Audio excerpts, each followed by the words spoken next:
бъде с мен всеки ден. Интересните теми не са проблем. С усмивка ще стопля вашия ден. Очаквам ви всеки делничен ден.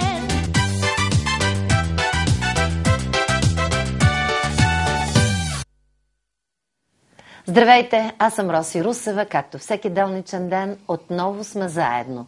Все пак дните са хубави, идва края на седмицата и от сега съм се усмихнала, защото утре в петък, 14, е моето 100-то предаване. Не мога да повярвам. От 2 май до сега. Изключваме повторение, малко отпуска. 100 предавания на живо с невероятни гости. Над 230 човека, тях не съм ги броила. И всички са интересни и любопитни, надявам се, не само на мен, но и на вас. Днешното предаване ще бъде, може би, най-интересното и най-трудното за мен, защото човека, който съм поканила, е енциклопедична личност. Той е невероятен, той е странен. Не е точно моят тип, защото е прекалено разкрепостен за моите виждания. И в същото време е толкова талантлив, че не може да не те накара от време на време дори да замлъкнеш пред него. Ако вие искате да се включите в предаването, да му задавате въпроси или да изкажете мнение, виждате, непрекъснато изписваме телефоните на вашите екрани. Аз ги повтарям. Ако нещо не довиждате и сте си сменили очилата за дългодалечно гледане, пишете 0889 4803 или 0889 4805. Ще очаквам вашите обаждания и, разбира се, когато пускам видео, защото те са изложби, картини, да не издавам подробности, книги, стихове, песни, тогава ще изчаквате на телефона, не бих могла да прекъсна това, което сме подготвили като видеоматериал за вас. И така темата в първи момент може да ви се стори тривиална. Нали? Животът е кратък, изкуството вечно, добавила съм една закачка и ние с него. Става дума за хората, които все пак сме се докоснали, сме се опитали да дадем нещо от себе си за изкуството с главни букви. Наистина то е вечно и това го доказва моя гост. Бързам да ви го представя и да кажа добър ден на принц Папа Жан. Добър ден. Сега, представянето е много странно. В първи момент, виж как се хилят, точно не се усмихвам. Блондинката в мен леко се кикоти. Защото, нали, имаме цар Киро и сина му и той бил принц, а сега са събрали цар и принц в затвор и си казвам, Господи, докъде сме стигнали в България? Но ти си единствения, аз си видях личната карта. Художник, галерист, колекционер, писател, поет. Още има ли Папа Жан? И в личната карта пише най-отгоре фамилия Георгиев и отдолу принц Папа Жан. Видях го. Толкова бях потресна, че забравих да погледна коя година на раждане си. Не ми казвай. Да. Не си? Асеновград. В Асеновград съм роден, да. 2000-та година получих обещаните неща от Русия и станах княз на Русия и успях да узакона титлата си във всички документи, така че спокойно мой човек да ме нарича принц. Княз Папа Жан. Толкова много приятели имаш, как те оценяват? Като творец? За това, което си правил в Русия? Всеки по-различно. На мен хората ми се радват и ме обичат. Аз преди 2 месеца бех 1 месец в Москва и като знам от 15-20 години хора, които не са ме виждали, големите актьори на Русия, Никита Михалков, Шукшина, Тихонов, въобще е плеяда от интелектуалци, колко много ме обичат и колко не са ме забрали. И ми се радват. Джуна, така бех щастлив. Ама как се запознаваш? Виж сега, роден си в Асеновград, добре, завършил си каква училище беше, тип земеделски колеж, гимназия? Да, техникум по... Така. Селско-стопански науки. Близко до природата. Да. След това в Свищов вече учиш икономик. Да, социално дело, икономика завърших. Ама това е по време на социализма, нали? По време на социализма всичкото все пак. А вярно ли, че си бил комсомолски секретар? Да, бех не само комсомолски, пълномощник на ЦК на Комсомола и бех ръководител в 2 града, в Коми АССР и в Железногорск, така че се занимавам и с комсомолска дейност, но... Не, може би на нашите зрители звучи малко странно, но тогава те се избираха предимно по популярност. Аз си спомням, че в 8 клас също съм била комсомолски секретар и то точно защото ме харесваха. Сега не само момчетата. Просто най-будните хора бяха избирани, нали, за лидери. Например, аз бех в техникума комсомолски секретар на всички, на ученическия комитет и само момчета бехме и абсолютно всички ги ръководих. Не само, че ги пердаших, но и ме слушаха за всякакви видови комсомолски дейности. Така? Разказваше ли вицове така закачлив? Беше ли тогава? Всичко съм правил. И ги учих най-вече на спорт, на природа, обикаляхме върховете около Чепелария. Беше много романтично и красиво. Тогава беше ли така активен, както сега, или беше в началото по-задръстен? Нали казва, че момчетата по-късно? Винаги съм си бил активен към отношение на женския пол. Харесвали са ме. Като дойдохме тази сутрин двамата и тук много хора от Канал 3, те видяха рано сутрин и аз казвам, познавате ли, това е принц Папа Жан, много горда, че аз те водя. И те казват, как да не го знаем, бе? Разбивач на женски сърца, мъжът с много жени. И така погледнах славата, то почти като Митю Пещова, да е така. Сега няма класация да водим на тия неща, важно, нали, какво са направили жените в живота ми и как са ме вдъхновили, за да напиша огромното творчество от 20 000 страници литература, поезия, хайко, женоизми, хилядите картини, които съм нарисувал благодарение на вдъхновението на женската красота. Това е по-важното. Всъщност, в днешно време не творците, а мъжете. Като че ли няма хора като тебе, ти, според мен, четох и книгите ти, между другото, аз имам само две, той има и трета. Това е Лунен оргазъм и втора част Отвъд тръпката, първа част Безумна страст, еротичен трилър. А третата книга е Ерогените на бездната. Това наистина е една фундаментална книга. Много направления в мисленето. Тук обединяващо начало има всички видови форми на литература. И голямата си любов, изживяна с една изключителна жена, Ирина Делина, е текстуализиран тук, в тези книги, с много красива форма на изказност. Това ще я да кажа, аз не съм съгласна. В първи момент четеш еротичен трилър, знаеш какво си представях? Онези, които почти като порнографска литература, размятват се голи тела с много подробности, анатомични изрази и така нататък, е доста грозно написано. За мен това по-скоро е поетичен трилър. Ти жената така я възвисяваш. Чак тази Ирина не съм я виждала. Тя в Америка ли живее? Тя е в Америка, да. Скоро трябва да се прибере в България. Издаде няколко книги в Америка и тук в България. Миналата година една красива книга на български и на английски.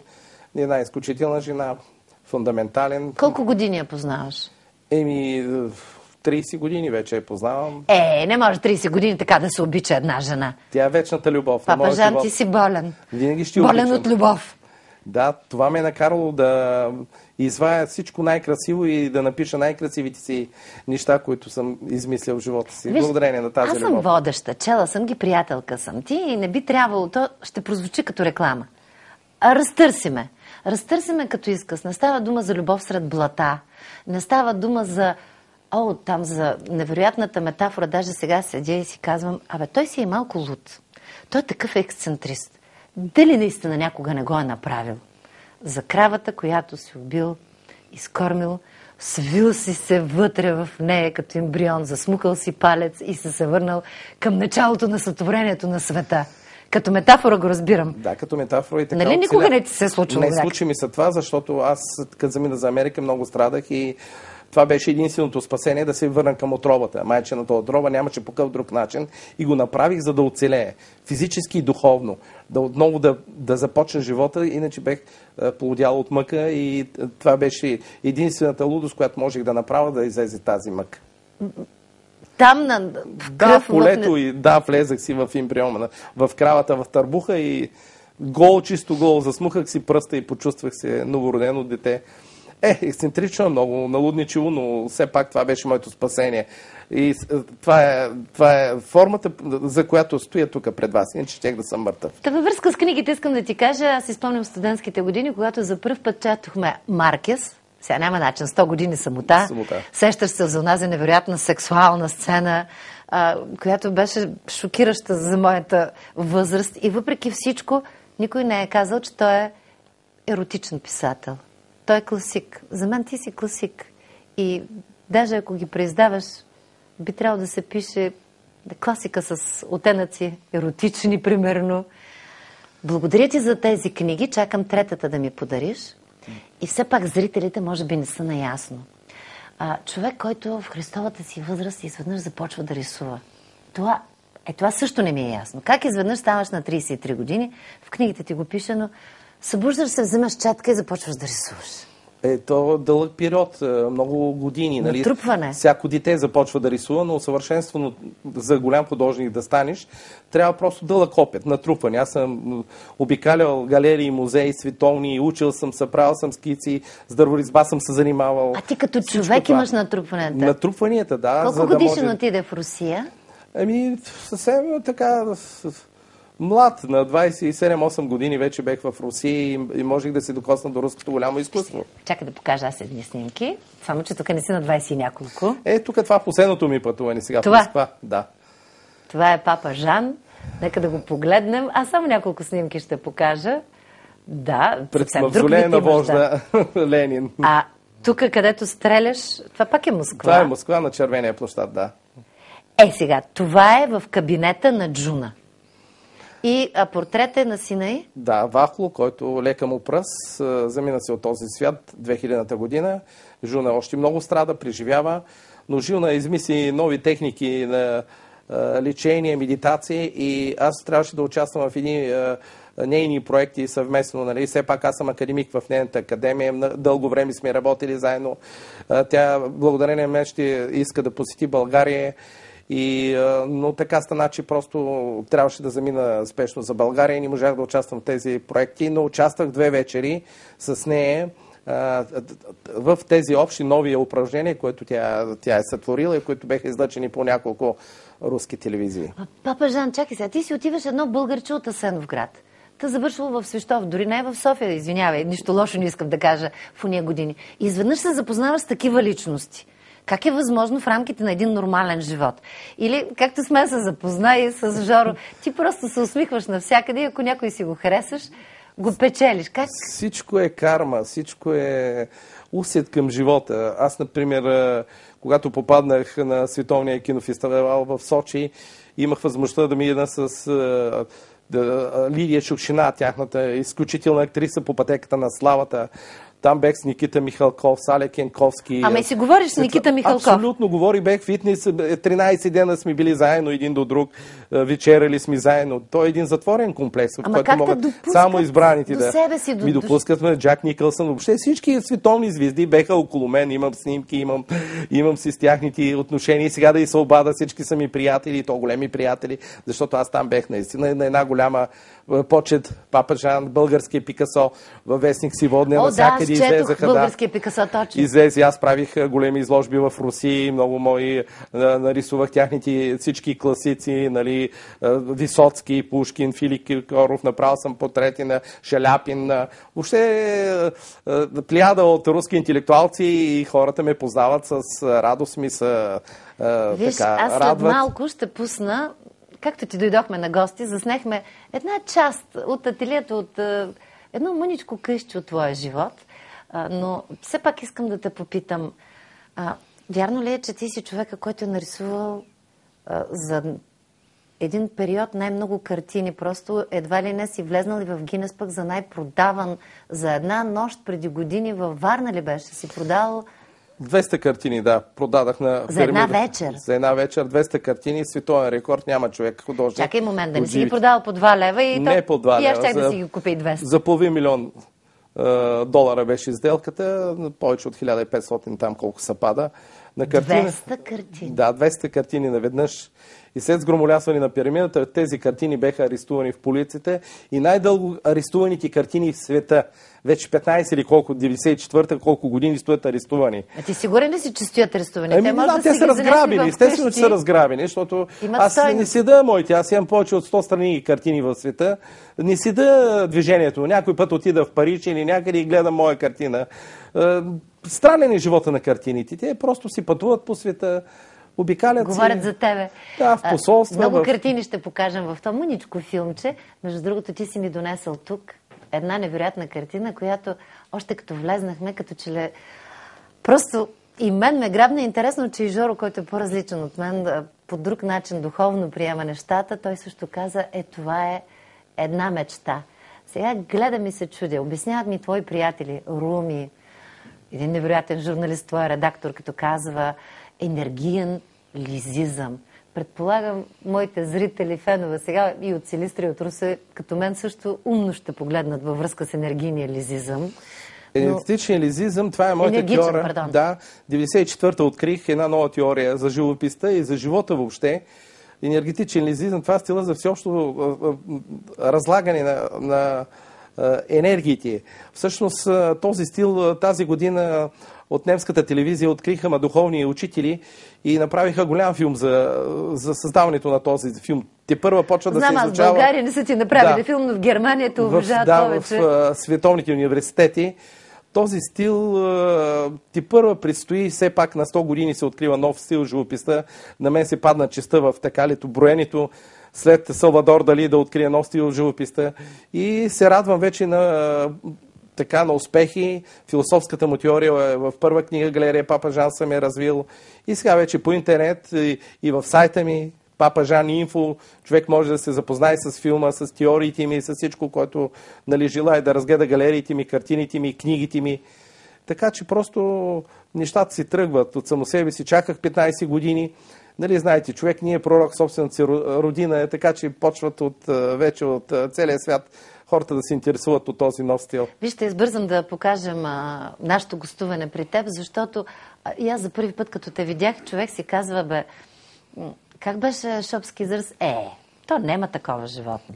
И рисува, и пише, и се продава. Няколко пъти е бил милионер и няколко пъти е изпадал до дрема стотинки за кафе. И отново очаква, и отново е зареден с оптимизъм. Но трябва да разгледате дума му, да видите духа и атмосферата, да видите части от картините. И може би тогава ще разберете, че днес ми гостува една уникална личност. Аз самата точно не знам как да реагирам пред такъв шеметен талант и мъничко лудост. Точно колкото трябва, за да бъде човекът голям артист. Но нека да погостуваме в гнездото на Папа Жан. Ето. Тук сме у вас. Тук е... Това е кабинета ми, където работя писанията си. Това е князската ми титла, подписана от 9 родствени князе на Русия. Истинска е, оригинална, държахме да покажем. Оригинална.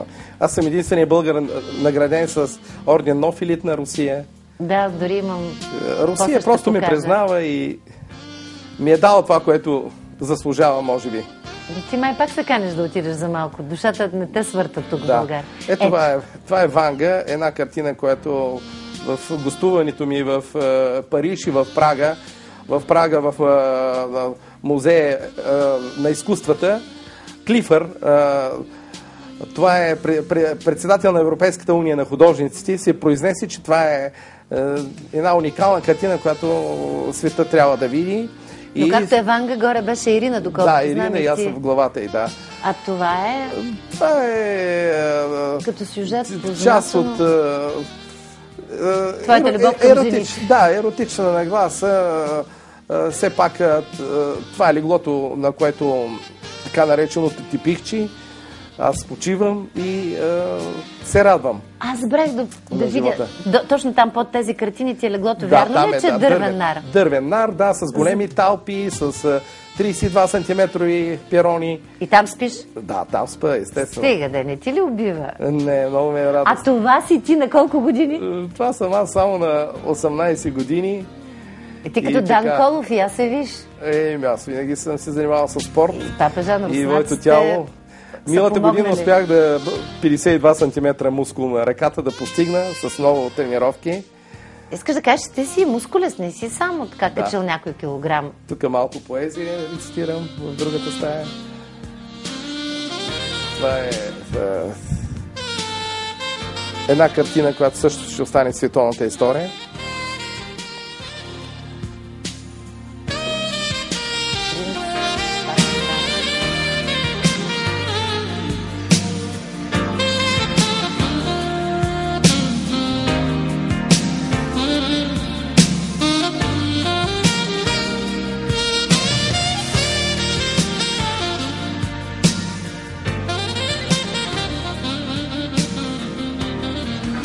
реколта златна е нашата любов.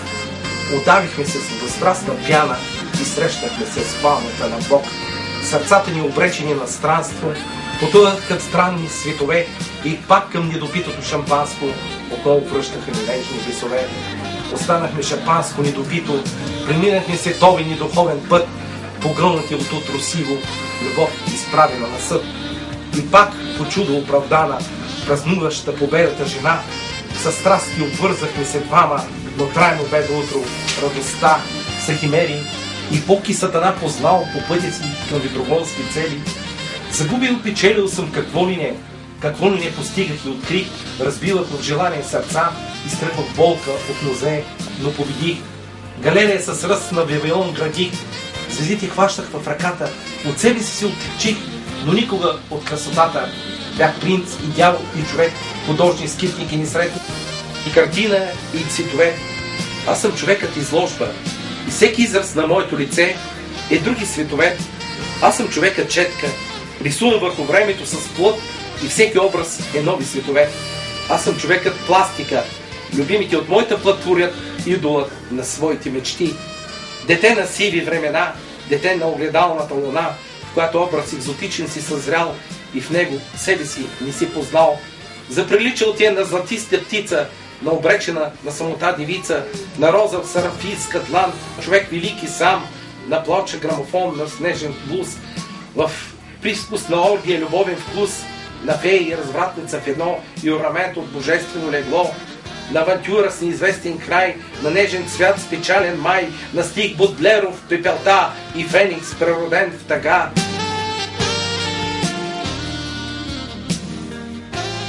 Толкова много картини ти живееш с тях. Всъщност Ирина е на повечето. Май, тя не ти липсва нищо, че е в Америка. Да, тя е жената, която винаги ме е вдъхновявала. Направил съм много нейни портрети. Много красиви неща съм посветил. И Папа Жана, ма как? Аз не съм чувала мъж така да обича една жена. Какво толкова намери в нея? Сега гледаме хубава, ама какво ти говориш като за извънземна богиня някаква? Тя е точно Мадоната на трето хилядолетие. Направих този портрет в триизмерното пространство. За мен тя е една от най-умните жени на планетата, която... защото е интелигентна, умна, изключително умна, чувствителна. Тя е като фея. Невероятна майка, домакиня. Радва се на живота с всички, така, с цялата си... От кога не си я виждал? От миналата година беше в България, сега в Америка. Скоро очаквам около нова година да се прибере отново. Може би за винаги, защото... Пожелавам ти. Ето е моята картина. Да. Ето е, невероятна е. Значи, долу има една ръковина, има едни вечни скали морски, коне, природата чакали. На хората, да. Ние си едновременно сме били, нали, и риби, и ръковини, и всичко в паметта на хората, нали. Това е точно запечатане на паметта, защото в паметта на хората всичко останало, от природата, от красотата, от морето. Все пак сме създадени от морето. Ето така. А всъщност, нали, ако сега се свържат с хората, те се продават картините. Ти не си казал, че си ги държиш за себе си? Да, странно. Аз ни продавам в галерии картини. Много странно. Може би е време една изложба да направиш. Много рядко правя картини. Да, правил съм хиляди изложби, къде не, на всякакви места. Но за мен най-атрактивни са тези екзотични изложби под водата, във въздуха, с летателни балони, изгарени аутодафи, дали поставям картините в тяхните естествени среди, сред природата и сред стихиите. Да, аз гледах филмирано как в един басейн правиш изложба под водата. Подводна изложба. Първата в България е подводна изложба. Време е за реклама, след което ще продължим. А все пак много ми е любопитно. И с малко недоверие подхождам към някои неща, но ти пък, нали си представяш за зрителите какво е? Това принц Папа Жан. Академик. Това са истински титли. Завоювана в Русия. Професор, художник, писател, поет, галерист, колекционер. Аз от време на време казвам бохем, ексцентрик, с големи букви артист. Папа Жан, забравих да ти кажа, невероятно си облечен днес. Толкова си артистичен, добре. Такето разбирам, художнически звучи, но тук дрежката има ангели, невероятни мотиви. Всякакви неща. Аз последните 10 години се обличам с дрехи, които са изготвени от наши най-големи български дизайнери, Димитър Кръстев, Светла Димитрова, Алиас Уникат. Те са си приятели. Да, големи приятели. Пак. Правим съвместни мероприятия, движещи изложби. Само момент, чакай, аз правих едно предаване с нейни дизайнери и те показаха на ревюта дрехи, които сте изработвали заедно. Заедно, да, с репродукции на мои картини. Това са дрехи. До вечера пътуваме. От няколко години обличаме девойките за Мис България. Сме в Лом. Регионален конкурс, така че ще бъде интересно. А искаш да кажеш за един от туровете, сега в началото си по Бански, да речем. А след това вече отбличат наши дрехи с репродукции на мои картини, интересни неща и така. Това е ефектно. А ти ще бъдеш ли ценител или оценител? Ценител, аз съм в журито винаги. Не знаех, аз се пошегувах, пък то... И помагам най-вече за събличането на девойките. Не можеш да стоиш като жури да тичаш да ги събличаш сега. Гледай какъв си закачка. Не, те в началото се приготвят. Понякога, като разговаряш така, аз и други материали съм гледала. Притесних се, не знам, имам чувството, че аз съм учителката, застанала до Папа Жан, той един палав хулиган, много голи жени, той рисува. Признавам ти, че това малко ме шокира. От друга страна си казвам, защо човек като го има на душата, може би трябва да го покаже. Ето сега от твоя личен архив имам шокиращо е. Всеки да изпита каквото си иска. Само обърнете внимание. Не знам дали някого е чул за друг такъв художник през вековете. Не знам дали го е сънувал. Не знам дали е попаднал в друго измерение, но му е хрумнало да рисува сохолеви. Внимателно гледайте как им говори, как ги хипнотизира и омайва, рецитира. Има един кадър, няма сигурно да мога да спра, но там, където един Охолев рисува сълза върху твоята картина, уникално е, докато в началото казвах, Охолеви, той сигурно после ще ги сготви на ехния. Много хубаво готвиш. След това млъкнах, надявам се, вие ще усетите гениалността, ако щете и лудостта на Твореца. Те вървят ръка за ръка.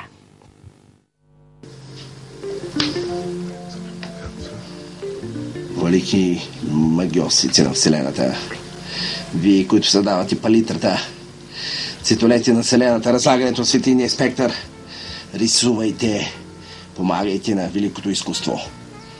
О, мои приятели, о вечност, която е съкровенна. Впийте енергията ми, пийте цветовете върху тази. Било задай тук общо там.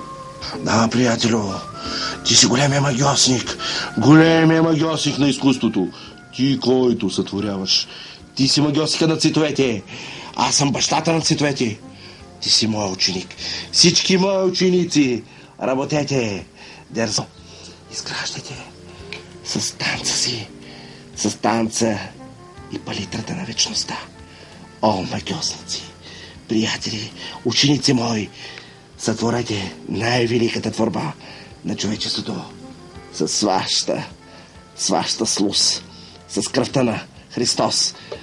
Най-красивото, най-неповторимо изкуство, най-гениалната творба, космическа, богоподобна, изразна, величествена, вечна и да, о, мои ученици, бъдете мъдри, учете се, учете урока, който ви преподавам. Урока на мъдростта, най-съкровеното, най-истинското, което изразявам. Влиза ли в кадъра? Важдайте се, защо не работиш? Виж този цвят, това съвършенство, тази хармония. Харесва ли? Ето го. Най-съкровеното. Това е четката на познанието. Това е четката на живота. Това е четката, която ще сътвори най-красивата палитра, най-красивата картина, най-красивите цветове на Вселената. Учете се, мои ученици. Вие сте мъдри. Учете се, съвършенни мои, безумни мои, откровенни. Ах, мой приятелю. Искаш да ме цункаш? Да.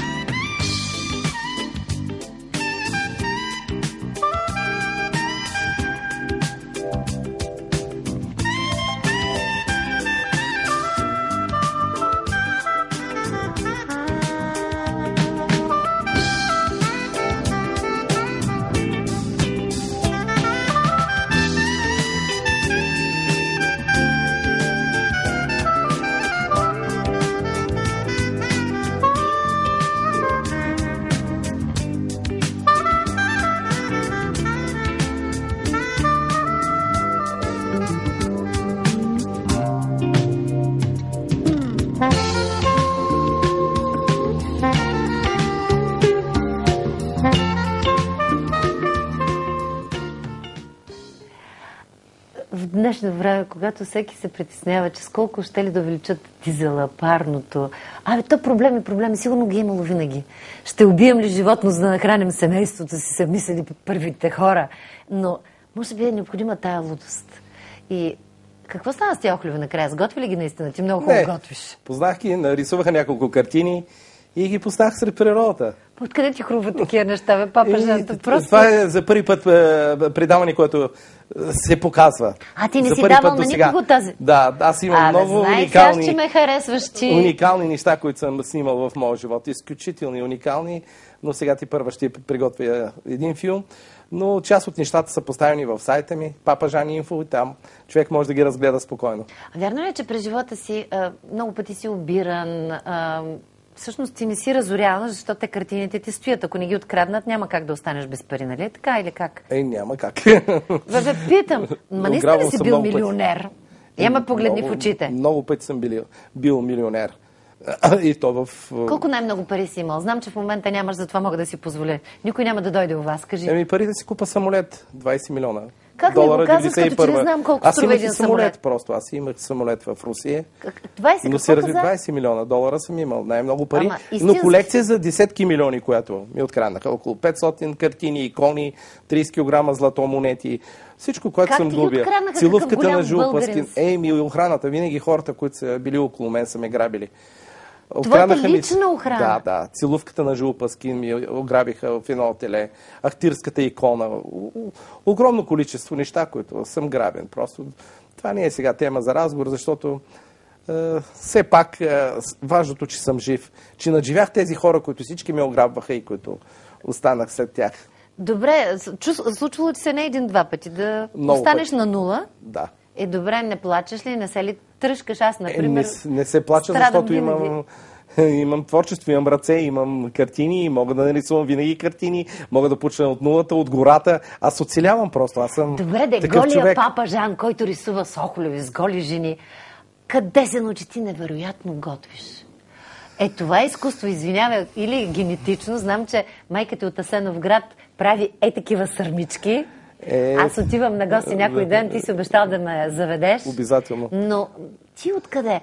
Мама Литка е най-големия майстор на сърми, да е жива и здрава. Много обичам и скоро ще дойдем на гости да едем Асеновградски. Сега на рождения ми ден на 8 септември и тя прави такива сърми. И винаги традиционно идва в София сред приятелите ми да почерпи. Ама как аз бях у вас? То бяха троши, които ти си правил, зеле с много подправки. Знам около 2000 рецепти с... много така фантазия. Просто то си ми личи. Затова съм и Папа Жан. Много съм папкал, за да стана Папа Жан. Това не гадно. Това е чувство за хубаво. Нека да покажем на твоята тераса ти как отглеждаш най-различни подправки. Аз си взех малко джоджан да видим дали ще мога да се справя като теб с тази рецепта. Моля за видеоматериал. Обяснете. Това са великите билки Папа Жан, които произвежда в туалетни чини. Дивисили, джозани, чубрици. Най-великото откритие, което съм направил в природата. Най-красивите чайови, всякакви видови треви, от които поддържам моя тонус. Дали? Показват ни, че България била като онези старите туалетни, но ти... Това пак е моя идея. В Прага правих изложба в посолството посрещани България. Имах неблагоразумието да споделя, че имам такава идея в туалетни чини да покажа изобилието на България, какви билки и какви треви растат. И те ми откраднаха идеята и направиха България като туалетна чиния, което беше много грозно, много унищожаваше и този художник сега, като се върна в Прага, сигурно ще го набие. За това, че ми открадна идеята и че е направил такава гадост. Аз исках да покажа красотата на България. И продължавам да отглеждам. Ти малко вече и на руснак приличаш, да ти кажа. Може би това, че винаги си усмихнат, готов си за маса, готов си за приятели. Сега не е тайна колко приятели, интелектуалци закъсали напоследък. Те вечно зазаеми при тебе, има кого да нахраниш. Ти си, може би, нещо като странджата в по-артистичен вариант. Знаеш ли, сега ще поздравя всички зрители. Може би ще ви шокираме с днешното предаване, но аз мятам, че трябва да се докосна до безумния гениален дух на българина, който с тези последни години на икономически кризи, не знам защо се опитват да потиснат и да оковат. Сега едно изпълнение на Папа Жан сред картините му с неговата китара. Усмихнете се в днешния ден и си помислете, един живот живеем. Отдайте се на собствените си лудости или гении, все едно как ги наричате. Разкрепостете се, не мислете, ето, както за мен, колко ми е дълга полата, сега как ми е косата. Утре няма да ни има на този свят. Така че бъдете себе си и се порадвайте на изпълнението на Папа Жан.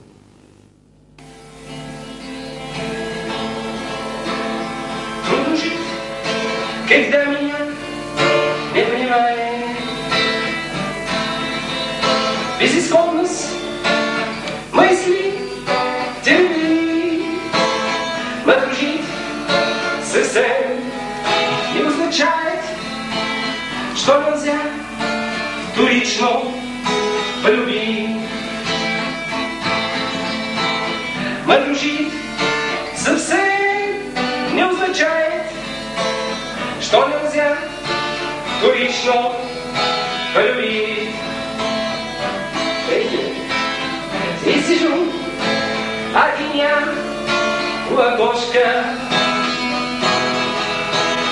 думаю, как новый юный день, я как черная покинутая кошка, мыслю, эй, дорогу перейти.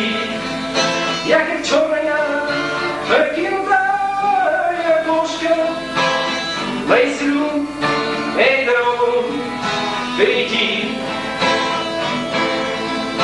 Но я верю, жду, надеюсь, плача, что увижу от прископа лусы, цветовая сватбина в платье и нежной утренней росы.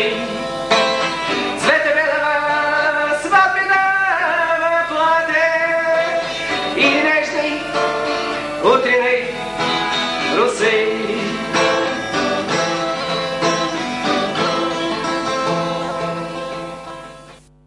Ще се повторя, Папа Жан, като ти кажа, че за мен ти си наистина енциклопедична личност, където да те пипне човек, всичко знаеш, но така благодаря ти за романите, очаквам третия. Искам да ти подаря, моите са си само два. Едната ми книга се казва "Фатална размяна на корицата". Между другото, може би много приятели, тя преди 10 години съм я писала в чужбина.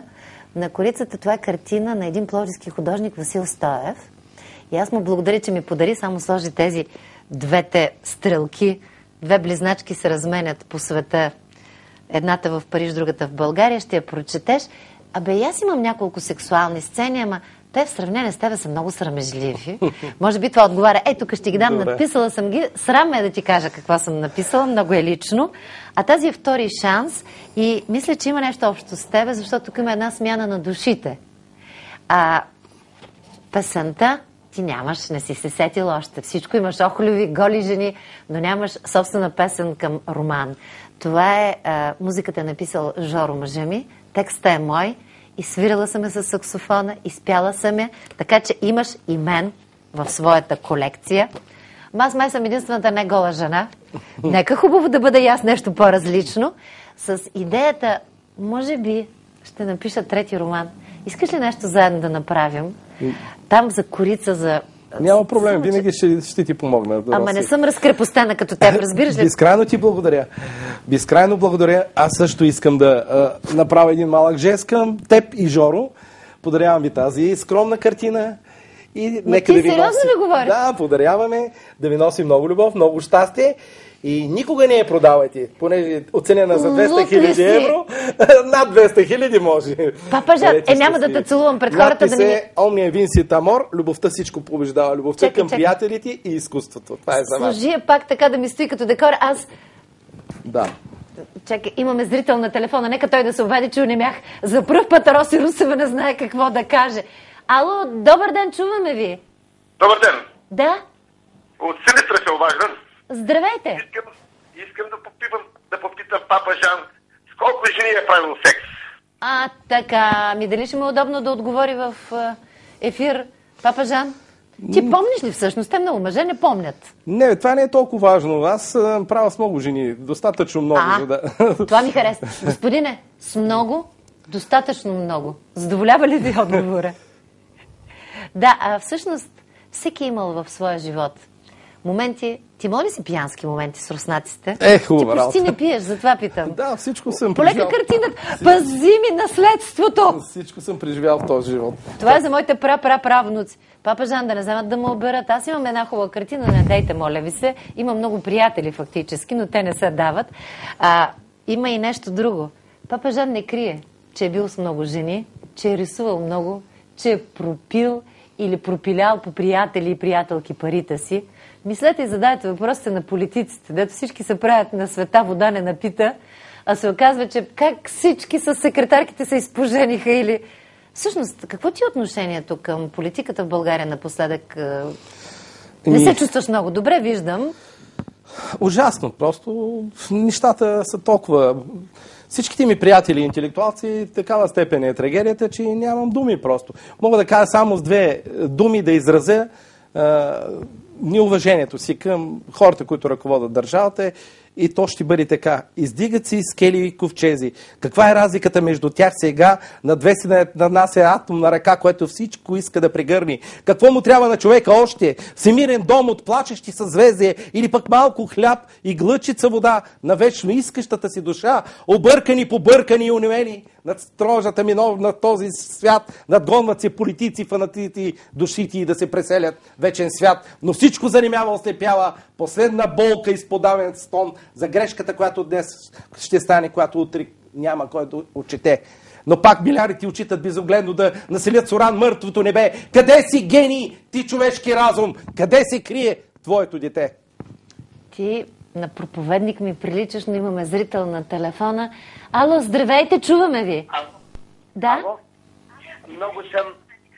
Йоло Денев поздравява Папа Жан, приятела, геният на България и на човечество, и му желая още повече плодотворна дейност, гениална, да радва българите във всички области на живота.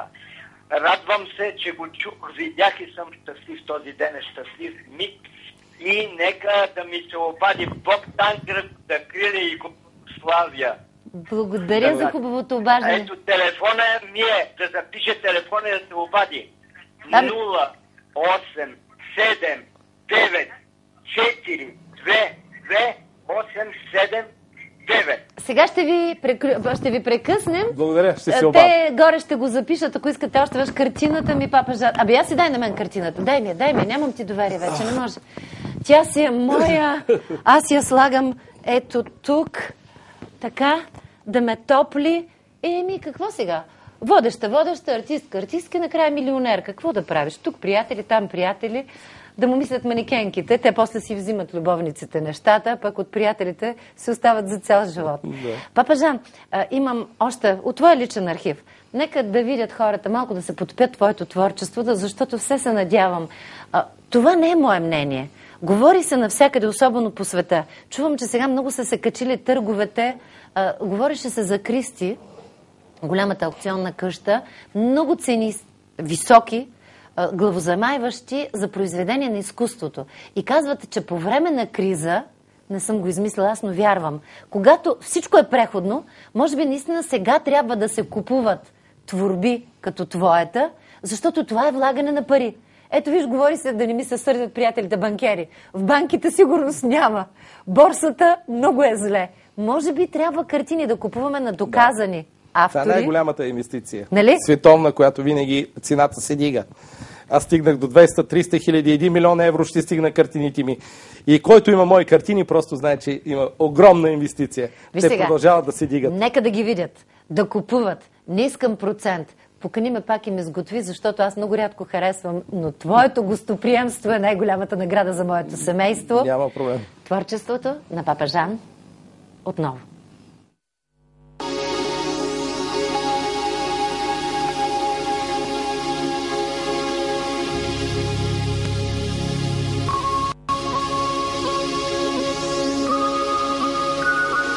Мои картини, Прометей. Първата беше библейски сюжет. Библейски, да. Тайната вечера. Да. Оплождането на Дева Мария от рибите и от Светия Дух. Една изключителна работа, която стои в престижен световен музей. ето рибите, как раждането на земята, на човечеството. Това е един портрет на Мария. Поръчкова работа. Между другото, последните 10 години... А ти портрети? Да, само, да, например... На приятели? Не само приятели. На Филип Киркоров, Ала Пугачова, Лили Иванова, световни личности. Много портрети съм нарисувал на големите руски интелектуалци. Портрет на гола жена. Детски мир. Каква уникална природа. Това е природа, да. Пейзажи, натюрморти. Малка част от това, което толкова си съм направил. Да, ето морето, залези, изгреви. Обичам да рисувам залези и изгреви. И да ги събираш в едно. Нали, според моята теория, разлагането на светлинния спектър е разлагане под формата на цветове, световната енергия. Ако енергетичен ризизъм носи името или техника на някакъв стил, то е световното обективно повторение от художника на световното анализиране на Вселената, чрез която тя изобразява себе си като цветове. Така че всичко е разлагане в светлинния спектър. Цветове, багри, енергетика, най-вече особен вид енергетика влагам в картините, която има арт, терапичен, енергиен, лечебен ефект. Да, натюрмортите са ти толкова красиви, а в същото време имаш картини с космични, странни същества, които съвсем други послания имат. А тук се чувстваш много близко до природата. Една романтика и нежност лъха. Това вече ми е от импресионистите. Те са хората, които ми дадаха Сезан, Мане, Дега, Ренуар, любимците ми, които рисувах. Ето тук поета Папа Жан го виждам в... Да, тук рисувам и след малко ще видите на ръце. Как на ръце? На стойка на ръце. Ето, стойка на ръце съм тук сега след малко, ако даде кадъра. Ами ти толкова много материали след Москва, след една моя голяма изложба в Москва, се върнах. Тук бех удостоен с всички награди, ордена Нов елит на Русия и се чувствах много щастлив, много удохотворен, че съм представил България. Ма ти наистина, всъщност, Жоро ми разказа, имал си моменти, правиш стойка на ръце и така рисуваш? Така рисувам, да, мога. С какво? С едната ръка или с крака? С едната ръка рисувам, с едната се държа, на стената е опрян. Аз съм тренирал акробатика и много добре си чувствам като тяло, мога да правя салта, стойки, да хода на ръце по 2-3 км. Предаването върви към своя край. Нека още малко картини да покажа, защото това е най-важно. Ти си невероятен, артистичен, колоритен, интересен. Можеш до утре да ни говориш, но това, как беше? Изкуството е вечно. Ние с теб ще си отидем, ще останат внуци и правнуци, Папа Жан, но картините ти ще бъдат вечни. Ето, още малко към края на предаването. Най-вече запечатват времето, в което живеем. Това е личността на картините. Това е една моя изложба сред природата. Покойният Мишо Гецов, Бог го прости, тогава той беше и оператор. Заедно режисирахме филма. И стана много хубава есена, един от периодите ми, есения период. Отиде и сам си сред природата, да. Аз имам много такива природи. Сред пролета, лятото, зимата, сред върховете на Витоша, сред реките, всякакви такива видове. Какво каниш ли хора да ги видят? Да, присъстват и хора и то е много екзотично, много. Такова състояние да поставиш картините в тяхните естествени среди. И това е най-красиво. Това е портрет на Негово Величество. Царя на България. Много прилича на... Да. Това отлита ни душата. Минаваш през иконата и отива в състоянието на Вселената. Една картина. А тази как се слива с природата, като че ли картината точно ето си е това поставил... е пиета, полагане тялото Христово. Виж златното сияние зад главата на жената и отзад точно жълтия есенен пейзаж. Как си го намерил точно там да поставиш? Листата, които падат върху картините, много екзотично. Аз съм единственият човек, може би, от хората на изкуството, които имах възможността да направя изложби навсякъде в природата. Зарових 4 картини в 4 крайни точки на Земята, които ще зареждат нашата планета с енергия. Имам проект за най-дългата картина в света, 2013 метра, която ще бъде изработена за 24 часа. За Гинес. За Гинес, да. Чакам този проект да бъде осъществен. Началото на 2012 година, когато трябва да обединим енергията си всички медитативно, да посрещим големия колапс, който се очаква на нашата Земя.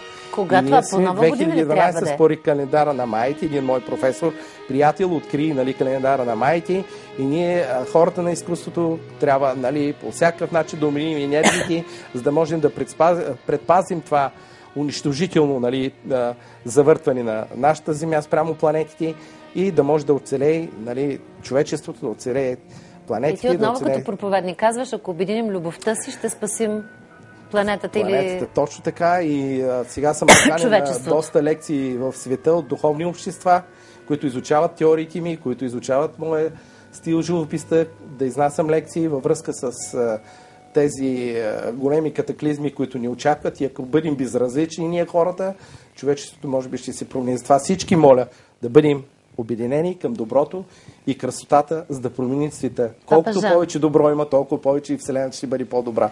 Края на предаването. Един единствен въпрос. Наистина ли ти самия си толкова обичлив и така не мразиш, с позитивизъм към всеки подхождаш и към всичко в този живот? Основният мой девиз е на красотата с любов. И ако нещо, което мога да направя в този свят, е да обичам. Да обичам хората, да обичам Вселената, да обичам изкуството и това ме прави щастлив. Не само моите деца, моите внуци, възпитавам ги да обичат. Аз обичам всички деца, така както собствените си деца.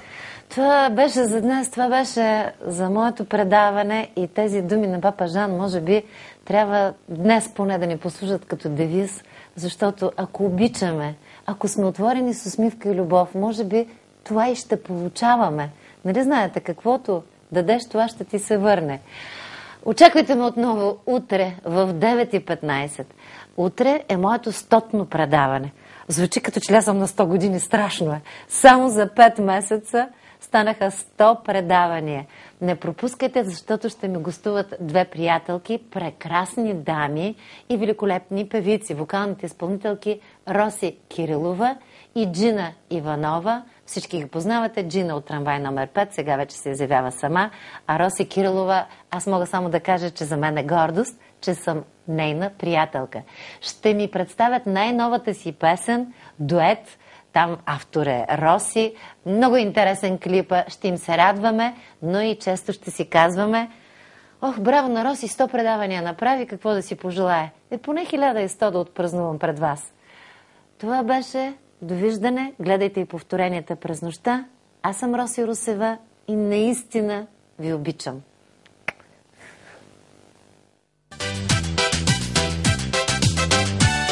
Бъдете с мен всеки ден. Интересните теми не са проблем. С усмивка ще стопля вашия ден. Очаквам ви всеки делничен ден.